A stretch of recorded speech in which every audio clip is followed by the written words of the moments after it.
And a very warm welcome to this panel discussion. We have a very important topic, and that is encouraging advanced student projects, leveraging our Indian science and technological heritage and contributions. And the context of this topic is essentially that across India and perhaps across the world, people are discovering the fact that there has been this empirical, experimental thinking that has been enabling Indians to contribute to humanity at large, a lot of scientific and technological contributions. And what's important and interesting is, can we blend that with the contemporary approaches to problem solving to solve the pressing problems of the society? And the whole of this is framed within this incentivization system that has been put together in IIT Madras called Vishwakarma Prize.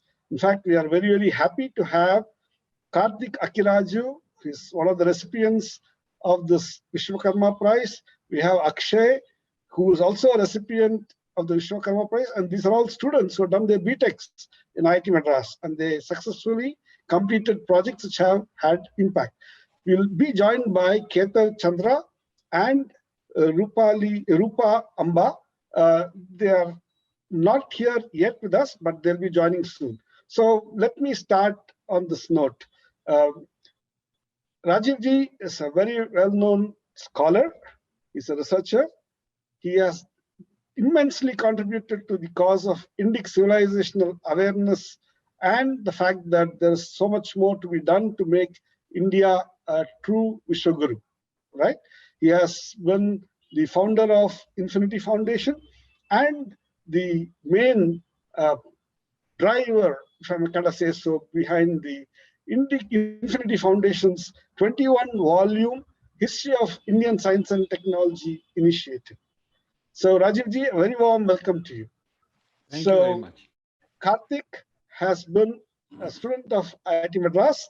He got this Vishwakarma Prize, and more importantly, he is right now completing his PhD at MIT Material Sciences Department, if I may phrase it that way.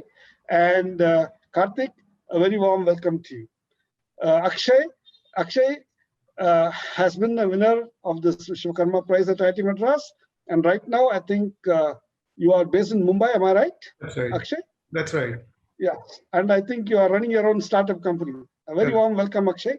And we'd like to hear more about what you're doing. And that's very important because people who pursue such projects think out of box and they have this entrepreneurial skills. It essentially means you can leverage the contributions of our ancients, combine it with the contemporary science and technology to be able to solve problems of the society and be entrepreneurial in that, therefore be successful. Welcome, Akshay. So we have Ketav Chandra also with us here. Ketav, a very warm welcome. You are also a winner of the Vishwakarma Prize at IIT Madras. Ketav, I don't have much of a background about you, so kindly share your thoughts. Meaning, what do you do, and what's been your life like in terms of being successful as a professional? Good evening, one and all. Good evening, Mohanji. So after my graduation at IIT Madras, I have joined Wipro Consumer Care and Lighting Group. I have been doing projects all along. I have completed 6 years here. So I have been mostly in the projects where we set up new plants and manufacturing facilities. So currently I am based out of Hyderabad. Wonderful. Karthik, can you introduce yourself like how Ketav did? Yeah, of course. So once I finished my BTech and MTech at IIT, I joined the PhD program in the Material Science Department at MIT. And I've been there hence since working on environmental and energy applications. And then I'm close to wrapping up my thesis here and moving on to the next phase. Thank you. Wonderful. Welcome.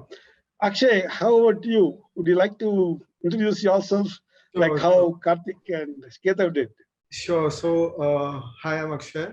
So basically, after my IIT, I had joined my family business, which there is a manufacturing facility, but it wasn't very fruitful for me because I didn't feel I was doing something which I was passionate about. So a couple of years back, I and a couple of friends started a venture which was basically we are creating home and kitchen care category products in the eco-friendly space out of natural ingredients completely, like bamboo, sugarcane, cornstarch.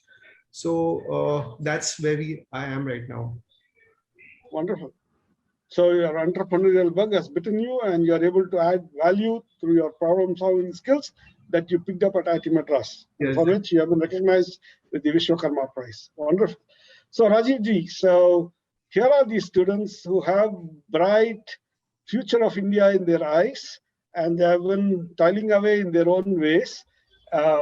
So from the students' viewpoints, I'm sure they must be having their opinions about what ails student projects like how they pursued in IIT. What do they see about the rest of India? Before getting into these details with the students, I'd like to hear your perspective of what do you think, what you heard about from the students.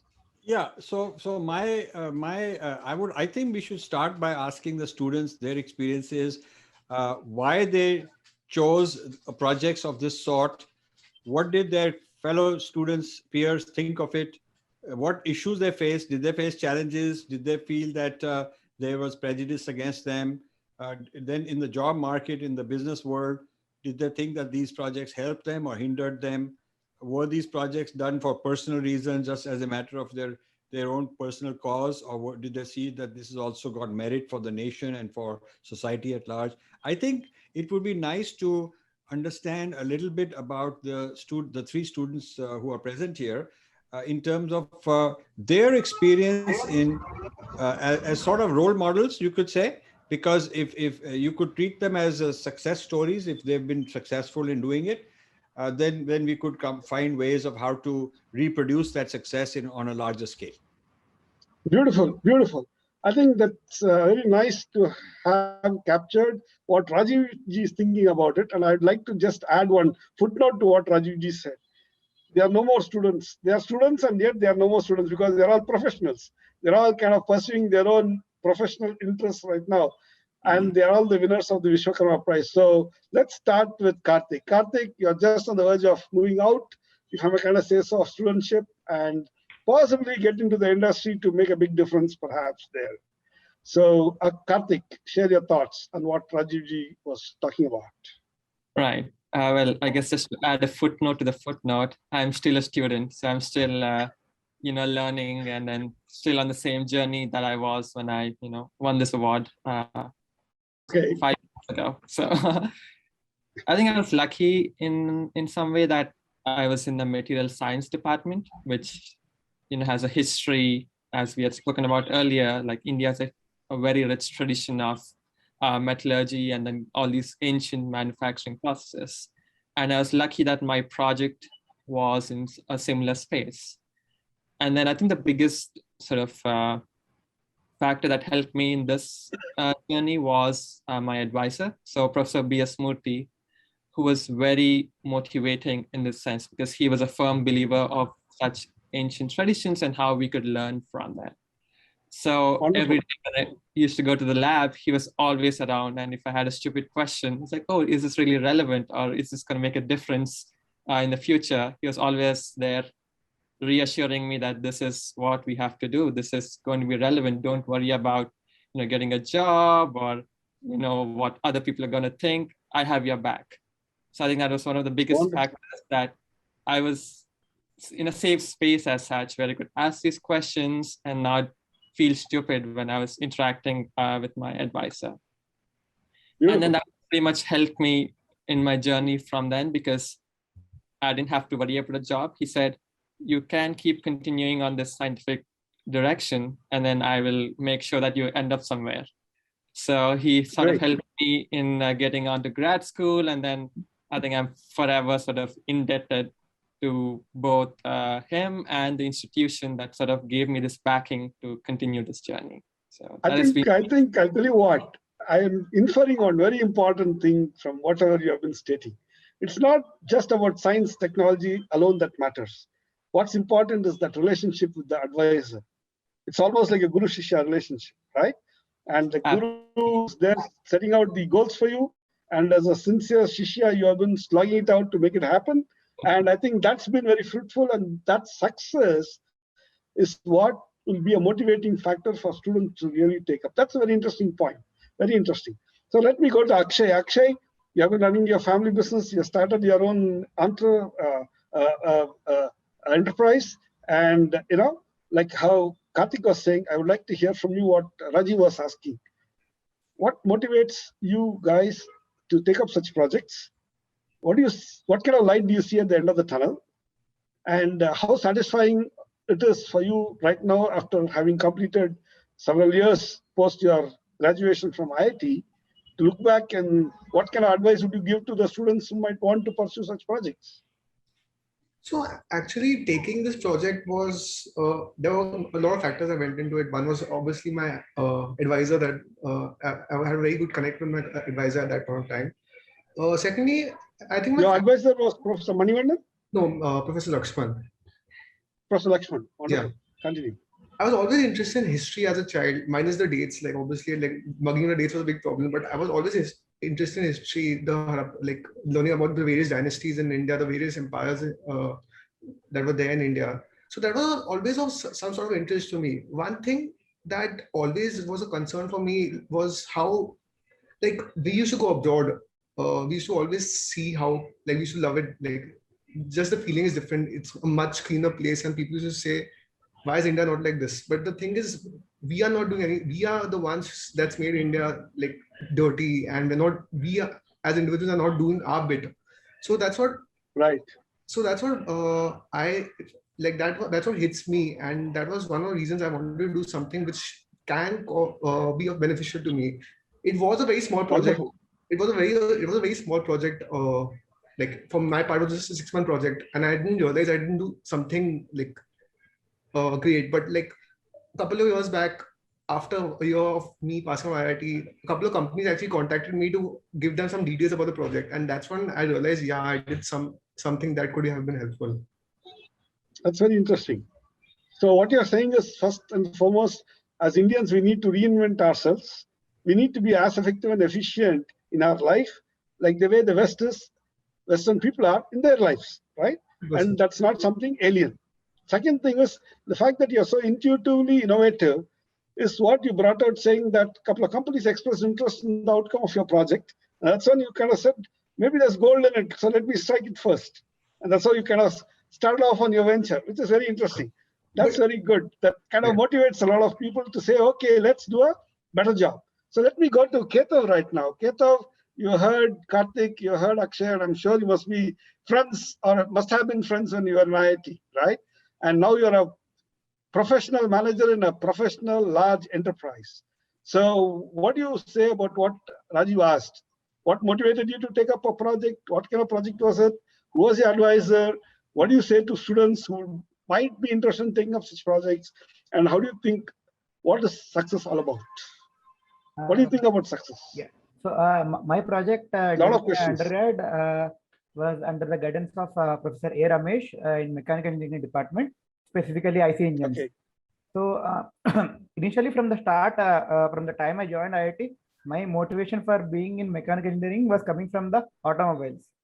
So once I joined IIT and having taken the courses there, the IC engine course was the one that attracted most, which was taught in my second year by Prof. A. Ramesh.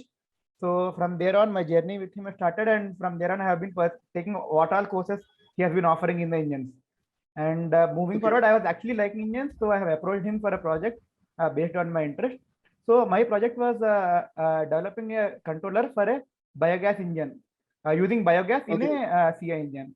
So while the project compiles doing not many experiments on the engines, but the major factor which helped me from the project is that one major thing was the discipline. So Mr. Prof. A. Ramesh used to be in his room by 8 o'clock, and generally you're supposed to meet him between 8 to 8:10. From there on, he will be busy with his coursework and also guiding PhDs and others. So we used to ensure that we used to go to from the hostel, we used to have the breakfast, go there and ensure that we are there by 7:55 a.m. just to ensure we get to meet him and get his guidance. So there are many things which I have learned from the project. One being discipline, second being hard work. There are many times which I've gone to Richie Street to get the things on my own. So this is a slight difference compared to C5, where you are having a full team to support you, whereas in a BTech project, you will only have a PhD supporting you, while most of your work was centered about what you are doing. So these Right. really helped me in my career in a way that whatever I learned, I am able to do it independently. I'm having the confidence to do it. So these may not be the direct things from the project, but these are the things which I learned from the project. And So what we are kind of sharing is that the kind of problem solving approaches that you undertook, yes, and the fact that you did it on your own, is something that is of value to any professional manager in any professional enterprise. And that's what kind of sets you apart from the rest of the people in your own organization, perhaps. And that's what you're kind of enjoying. And that's something that's very, very interesting for a student to have, in order that he turns out to be a successful professional manager who can climb the ladder of the career. That's very interesting. Beautiful. So let's come back to this bigger issue, right? So you all have shared your thoughts on how to build the confidence such that you'll be able to interact and meet the expectations of the world successfully, albeit in your own way. Very nice. So let me kind of ask this question. There is this pressure that many people have asked you all. So you're taking this esoteric project. Would you be having a job? Would you be able to get the kind of monies that your colleagues are going to get or your classmates are going to get? Would you be able to have a long-term plan by which you can be considered deemed successful? Would you be kind of, I don't know how much of it is very relevant here, but then in the fact that there is this change in the face of your life, like you get married and you set up a family, so would your partner be able to accept the fact that you pursued such esoteric interests, but in a successful way? These kinds of peer pressure questions come about a lot, right? And I'm sure like each one of you have done on your own what you really wanted to do. Okay. So my question to you is, how do you look at the opportunities that these kinds of actions or decisions of yours presents? What are those opportunities? How do you bring that out and highlight them? Because there are a lot of students out there in so many of the Indian universities who would like to pursue such projects so that it's fruitful for them, both in the short term and the long term. And of course, they would also like to win a prize. And I'm sure there are a lot of universities and colleges and institutions would like to have awards like the Vishwakarma Prize, right? So what's your thoughts on all of these? And then we'll go to Rajiv ji to ask what he has to say about what you said. Okay, so let me start again with Karthik this time. Karthik, peer pressure, how do you handle it? And how do you sell yourself so that you are looking at opportunities that others are missing out? Yeah, that's a really interesting question. And I think there's like a lot of facets, I would say, to this sort of issue. And also sort of building upon what I said earlier about self-confidence, right? So how do you instill this confidence into students?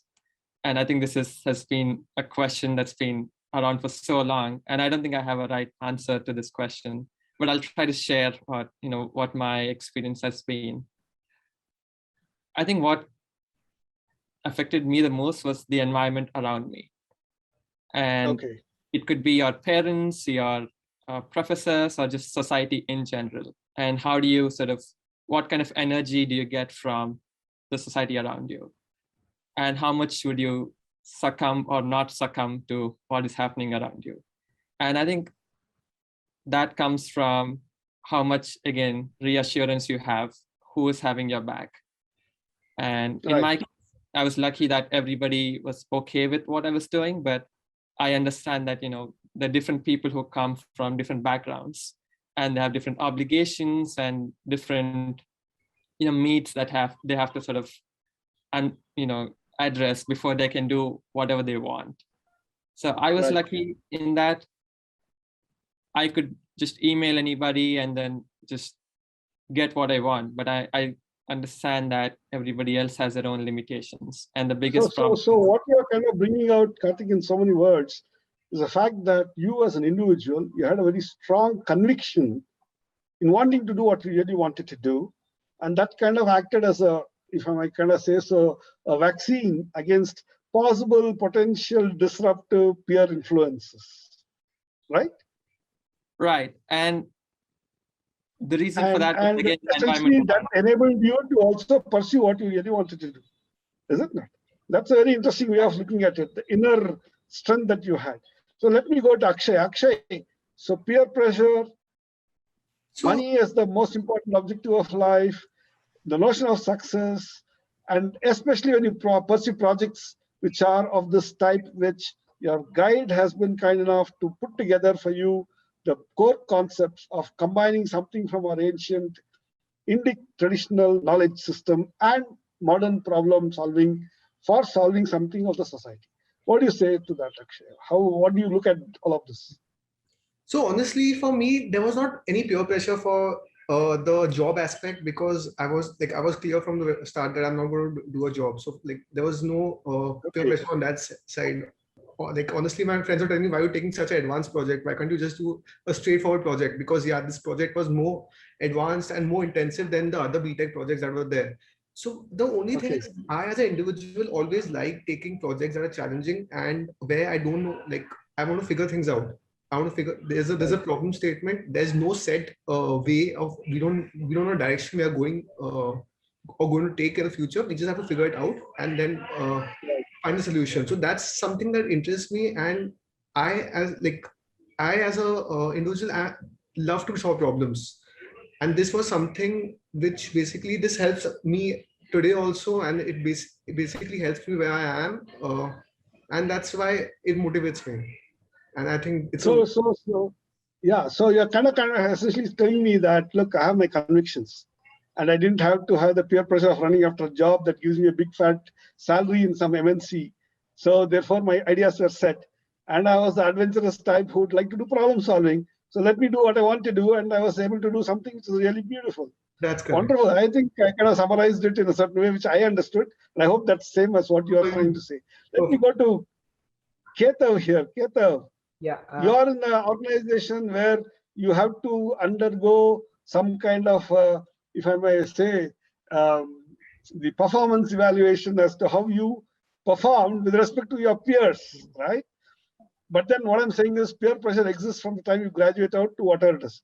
So Rajiv ji always used to have this point, which he mentioned earlier too, everybody is running after money. And in that process, a lot of these kinds of things get hit, India's strategic thinking with respect to China picking up the big bets and having to solve it, and therefore building up the societal strength, the civilizational strength, and India kind of possibly losing out. And Indians in general have not really been into kind of having that kind of strategic thinking in depth, right? Now, in a way, when you chose to do a project that combines Indic scientific contributions along with modern approaches, right? You chose to be a little different from the rest. What was the impact of that? And how do you advise people of your age? How do you encourage them to take up such projects? So, one thing I would like to say that success is a very, very personal thing. So, like for someone, success may be like helping certain group of people in to upskill. For some, it may be money. For some others, it may be some new innovation or research which will add impact to the society. So, every individual have to assess their own what actually success means to them and work in that particular fashion. There might be distractions on the way, like you will see in the newspaper 1 crore salary for an IITM pass out and so on. But those distractions should not affect what you actually want to do. So right from the start, since the time I've taken project, I really wanted to do particularly in IC engines. That's why I approached the project in IC engines and went ahead with that project. So we really should be focused on what we want to do and not really focus on what society wants us to do. So that is the true both for individual, for a country, or for any other society. Beautiful. I think you kind of again summarize and comes back to the same thing. You ought to be patriotic. You need to have your conviction. You do what you really want to do, and you need to make a big difference. So let me do one thing. All right. There are 2-3 things which I want to mention to you all, because you're all young professionals in your own ways. Rajiv Malhotra has been doing pioneering work in able to in order to instill a sense of strong Indian civilizational identity into people coming from this part of the world, right? And the reason is very simple. We have been contributing earlier. There's a disruption in the continuity of contribution. Now we are suddenly showcasing ourselves in a certain different, perhaps alienated way. The modern science, technology, and knowledge. But then if you look at the competition that India has, like, for example, apart from the West, we also need to think about China, right? And he has been trying to come up with all kinds of important issues that as young professionals and young citizens, you all have to think about as well. In fact, let me go to Rajiv ji and say, Rajiv ji, AI and the Future of Power is the latest book that you authored, in which you made a very interesting statement, if I may kind of say so. And let me pose it to you, so it will be nice to hear from you how you'll explain to the students. Okay. So here is the point which I want to kind of share. The sad truth is that most Indians, particularly the youth, are poorly educated by world standards, and a large percentage are unemployable. Mediocre education, lack of trainings make Indians especially vulnerable to artificial intelligence, inevitable disruption in the fiercely competitive global labor market. Right? Now we have youngsters here, Rajivji, and you have made this kind of very important statement. And these youngsters are the cream of the society in India at this point of time, right? They are from the IITs. They graduated out from there. So please share your thoughts and tell us how these youngsters should be able to take up the big thing about so I think identity. that the Indian youth, as far as education is concerned, are skewed into camps. A very small percent of them go to the top universities, they go to IITs, and they're brilliant people. They are the best in their fields. Then they have, they either become entrepreneurs like Akshay, they become corporate people like Ketav, they become scientists internationally doing pioneering work like Karthik and many others. And so these are good examples of that our society produces. But that's like a tiny percentage. If even if you look at the numbers, it's a very tiny percentage. 95% of people are not like that. The youth is not like that. So the concern is 95%, because those are stomachs to feed. They have all this rights and power and voting and elections and emotions, and they need to be kept happy, because in a democracy, the smart guy and the foolish guy, the highly educated guy and the uneducated guy, they all got equal votes. So when the majority are not that smart and not that well educated, and not that well off, based on the merit, they have to be artificially propped with subsidy of food or housing or cooking gas or medicine or whatever, education. So India has a large liability in the few 100 million people. That's a very large number, who need to be looked after, because on a purely competitive basis, they're not going to be able to compete. And what AI does is, with automation, it raises the level of human caliber needed to keep up. So those who are very good will make even more money than previously, and those who are not above this line will actually lose out. So the haves and have-nots will be polarized even more. India has a problem of haves versus have-nots. It'll get even worse. There will be some billionaire types, a lot of people making all this money, but there'll be a very large majority who are left behind. They won't be able to survive. Society will see them as burdens. This is very big catastrophe in terms of social harmony, and this will create disequilibrium. This will create clashes, conflicts. It'll be easier for outsiders, who are the breaking India forces, I call them, to come in and cause these conflicts among these people, whether it's along the lines of religion, or it's along the lines of caste, or whatever the basis for fragmentation and conflict might be. So what I am concerned about, the future of youth, is not the future of the IIT cream, but the future of the youth across India in general. And as far as the IIT cream is concerned, a large number of them are going abroad and staying there. In the case of China, they're taking their cream and getting them educated to go to America and bring American secrets back. A lot of them are spies. A lot. lot of Chinese. China has this master plan that says, okay, we want to be number one or number two in, say, let's say, for sake of discussion, quantum computing as one of their target areas. So they will then look for who are the most promising candidates, match them with this opportunity, and send them to the right places, encourage them with recommendations to go to the right places, get some advanced degrees, work in some postdoc, some research center, and they're all targeted to learn certain things by hook or by crook, whether they beg, borrow, or steal, and then most of them come back. And so this transfer of knowledge back to China, not by licensing and paying and all that, but by sending human beings who bring it back, has worked out for them.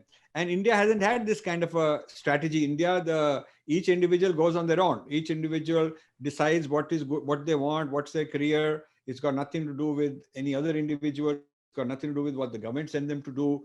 There is no collective strategy per se for the youth to pursue. So I feel that the youth are not properly guided in India.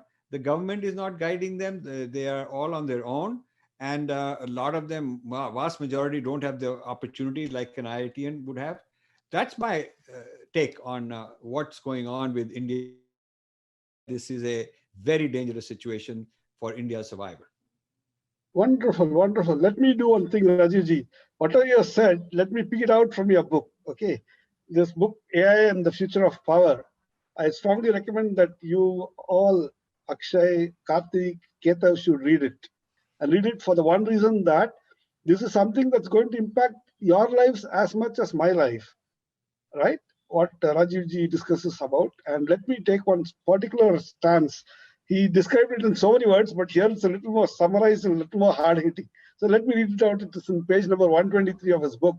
He says, and I quote, "Young Indians pursued their studies and careers solely as personal opportunities and not as part of an overall societal goal directed by a centralized, coordinated plan." Okay, like how China does. So an example of China's distinct approach is that not many Chinese students study sociology or human rights with the career goal of bringing down China's social organizations. They don't do that. In contrast, Indian youth have been lured into various kinds of breaking India career paths. China wisely chose to import Western science and technology while deliberately resisting the integration of Western social theories into the management of China's domestic matters. That's what Rajivji has written in his book, and I think that's what he explained a few minutes back. So my question to you all, and this is very important because this is about your life too, right?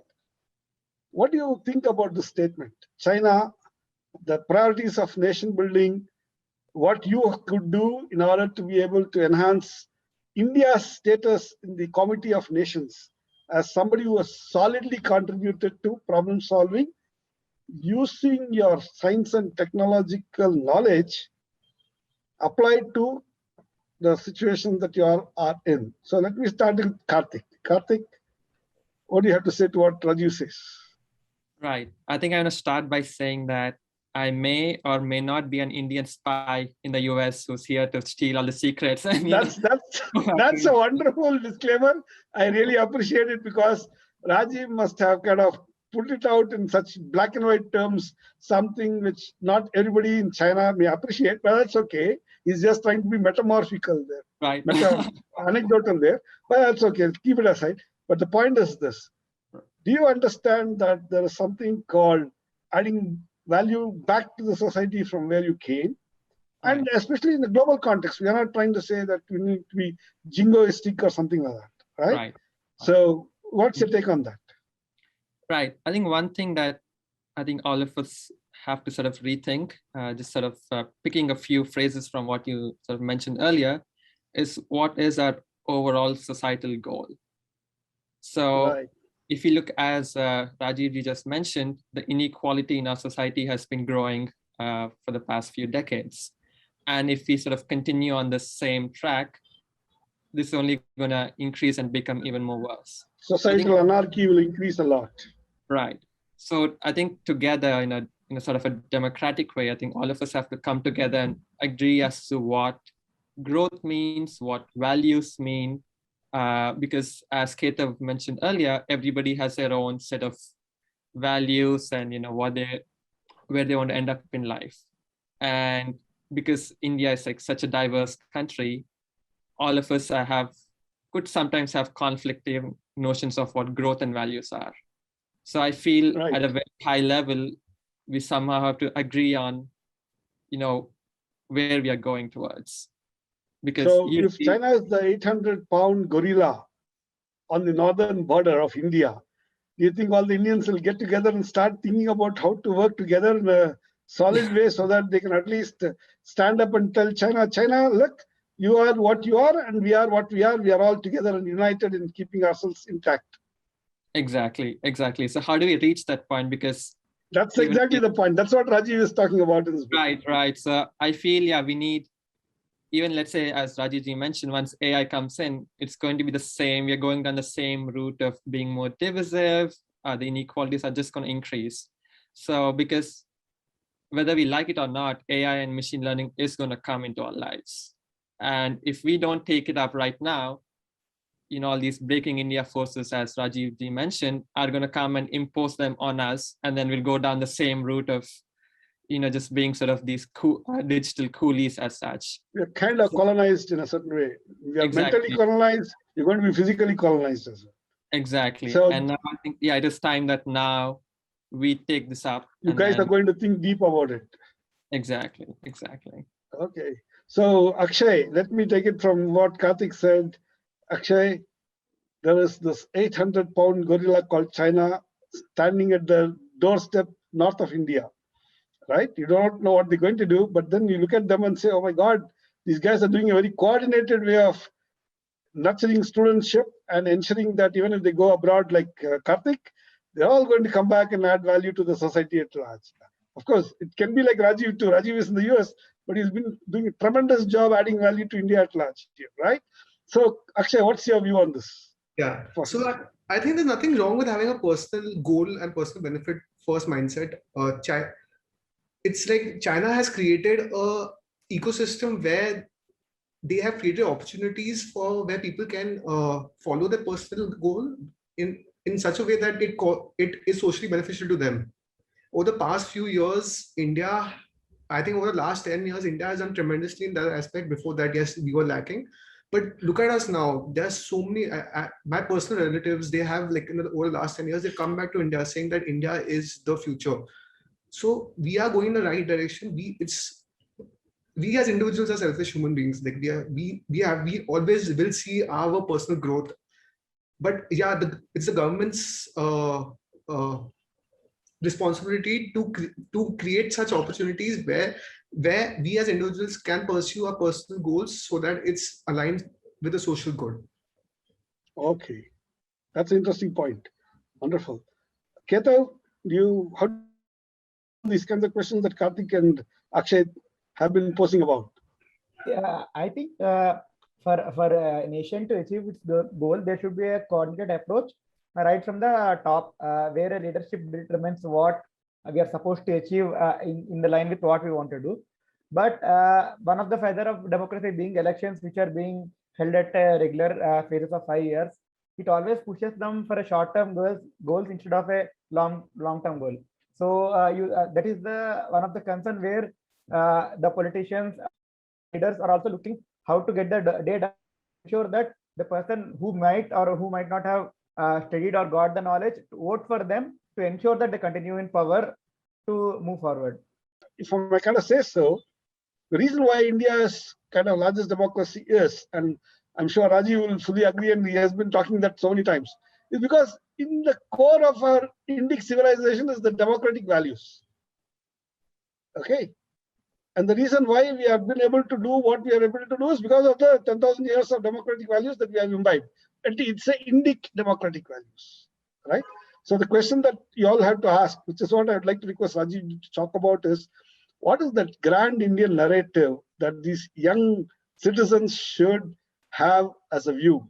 And Rajiv ji, you have written so many books. Maybe you should share your thoughts on each of these books so these youngsters can get inspired, and they can, I'm sure there are so many other young students who might also watch these videos, might also take off from there, right? There's so many inspiring figures in our history. Rajiv ji is one of them. leader that. So Rajivji, the So court is what I all would like to yours. do is I'm very impressed by the three students here. The students are like former students, young technocrats and They're professionals, I all should prize say. winners. Yeah, and I would like each of them to send me their full name and address, and I'll send you a gift copy of my AI book because you guys should read it. Wonderful. You can get my email ID from either you already have it or Dr. Mohan can send It's it to already you. there. Yeah, They so already you have it. and you know what impresses me in this conversation, what I'm learning from it is that the reason these three are successful is that they have done their own thinking. It's actually they are Right, not product of a system; they are in spite of the system. So Mohanji, right. these guys are the right kind of people in spite of this education system and in spite of all kind of corruption, in spite of all kind of ego chasing here and there are few people who are figuring things out on their own. So they have a certain kind of a self confidence, in themselves, in their heritage. They have a certain sense of social responsibility. They feel that making money is not enough. What I gather. They can certainly make it, and they will make enough. There's no shortage. They're not going to starve. So they might as well have bigger goals. They might, rather than just a cookie cutter standard approach to, you go and do this and then you work in as a tech coolie in Microsoft, or then you go to Silicon Valley and make more money. I mean, they're each pursuing a very personal, individual career that they've chosen. And it seems that it is the result of a lot of independent thinking. I mean, my feeling is that each of them is sort of a very thoughtful person who thinks a lot on their own. Maybe they have good parents, or maybe the parents didn't guide them and they guided themselves. Maybe there is mentoring from their professors. So one of the uh, success criteria, because the whole series of these conversations we're having is to figure out what creates people, young scholars who pursue their tradition in the light of modern problems and modern science. So one of the success criteria could be having faculty that will encourage it. Because when the kid leaves the home, he goes to this university, the faculty is sort of like the parent figure, the mentor. And if the faculty is like a JNU faculty, they'll make Marxists out of them. Or Ashoka University, they'll make them hate Indians in India. And if the faculty is like the faculty these three young men had in IIT, then those it's the faculty that ought to be commended, because they help nurture them. So I would say Right. 50% these guys brought with themselves when they entered the college, the university. They brought themselves certain values, certain upbringing, certain their own individual way of thinking, and then the other 50% is that they ended up connecting with the right kind of professor. So what has to happen is you need to create more such faculty. You need to keep nurturing, because remember, if one faculty guy is the right kind, every year so many dozens of students pass through him, and during his 30-year 40-year career as a professor, several tens of thousands, maybe a few lakh students pass through him.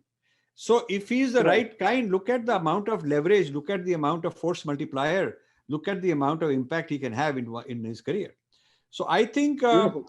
one of the outcomes of our discussion today is the importance of the right kind of people ending up in the education sector as teachers and professors, whether it is in school or in universities, who have a sense of loyalty to their civilization, a deep respect for their civilization, a lot of sense of social and responsibility towards their future, and not very selfish. And then they can, only if they're practicing it.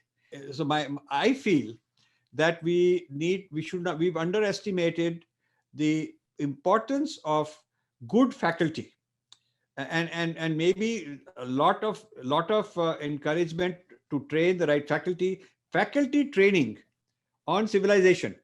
Science, you take science faculty, engineering faculty, medical faculty, because they are the ones who influence the next generation of youth. And you take them from all the different places, and you put them in training camps, and you have summer camps, and you have all kinds of enrichment. And that's where the leverage will be very high. That's kind of an idea that came up. Beautiful, beautiful. Nice summary there. So Rajiv ji, on that note, I think we have really come to the end of this 30-minute or 40-minute session, which is a very interesting panel discussion on encouraging advanced student projects, leveraging the Indian science and technology contributions and heritage. And I think Akshay, Karthik, Ketav, and all such youngsters, if I kind of use the word youngster, right? You all have you're kind of showing a lot of promise and a lot of things. So there, Rajivji is showing the book, and you guys are going to get a copy of it, if I'm right. All that you need to do is just send an email to him, and you have this email address as well. So I think you should read this book, Artificial Intelligence and the Future of Power, for the one reason that it will really help you two ways. One, in your career, in pursuing your goals, and two, in understanding how India should be and really helping India propel towards such a status, because in the Committee of Nations, India has to add value to humanity at large, and we have to be leaders on our own. We cannot be leaders unless we really understand and look at the problems of the world through our eyes, our Indic lens, like how Rajiv says. And for that, you need to be different, being different, right? You need to nurture being different. And that's another book that Rajiv ji has written. So let me kind of quickly run through a list of these books. You're going to be impacted by a lot of forces which are all about breaking India. And that's the title of a book that he's co-authored with another nice, fine gentleman by the name Arvind Neelakantan. And then the most important thing is you need to be different. You need to know what breaking India forces are. You need to know how the Sanskrit has been the battle for Sanskrit, if I may kind of say so. Because like Professor B.S. Murthy was telling, a lot of these kind of jnana, whatever got documented has been documented in languages like Sanskrit, right? In Sangam Tamil. There's a battle for that, and if that soul is captured, then we are gone as an Indic civilization. So you guys should be aware of that. So Battle for Sanskrit is a nice book. And then, of course, he wrote a book called Indra's Net. And that's a very interesting book because it tells in few lines how, I would use the word few lines, in several pages, he brings out something which has been talked about within the academic corridors without anybody understanding it. And that is called Neo-Hinduism. He kind of brings out how the rest of the world looks at the most important dharma of Hindus being invented just about 100, 150, 200 years back. It seems. And how that actually is built on some falsehoods. And he kind of busts it up, right? So there are a lot of interesting books that he has written. And like him, there are so many scholars, but then he's been a towering figure in that. I strongly recommend that you should read these books because it will enlighten you, it will enrich you, and the most important thing is you have to help others be enriched, which is what I'm trying to do, talking to you all. Okay. On that note, thank you, Rajiv ji, for being with us. The prize winners of the Vishwakarma Prize in IIT Madras. These are young professionals who have got the prize, and they're all been doing wonderful in their work. Thank you, Akshay. Thank you, Karthik. Thank you, Keta.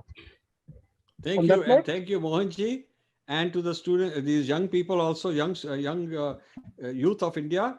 If the youth want to create a project and get our Infinity Foundation to support you, fund you, you should propose to me.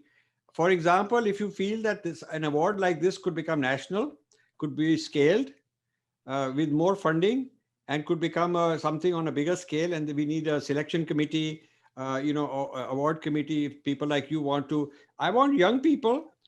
So Mohanji, think about this. If the young people, along with a few senior faculty and somebody like you want to put together a proposal that says, let's go national with this kind of an award system, and we will make it in many campuses and universities and so on.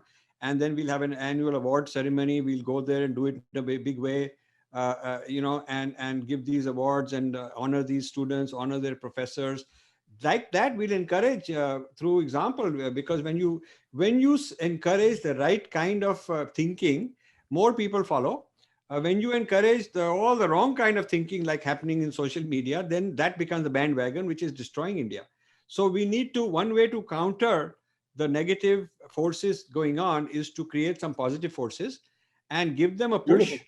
and encourage them. And it's up to us as the senior people to play this role of encouraging the youth who are doing the right thing. So I'm available. My Beautiful. foundation is available. We will put money into it. I will put my time into it, but I cannot do the work of the coordinating it and running the whole show. If there are other bright people who are willing to do that, I will back you and we will make it a success. So that is Beautiful. my That's conclusion of all this. wow. That's a really one fantastic statement. So let a million awards bloom across India, which all adds to building Indic civilizational thinking strong in the global arena. And Yes. that's very, very interesting, important. I think Karthik, Ketav, Akshay, I think there's a lot of responsibility that rests on all our shoulders to make these kinds of things happen, right? I strongly recommend that we should be in touch and we should do some things which are really impactful, like the way you all have done when you were doing your undergrad studies and projects. Thank you so much. Have a great evening and bye-bye. Namaste. Thank you.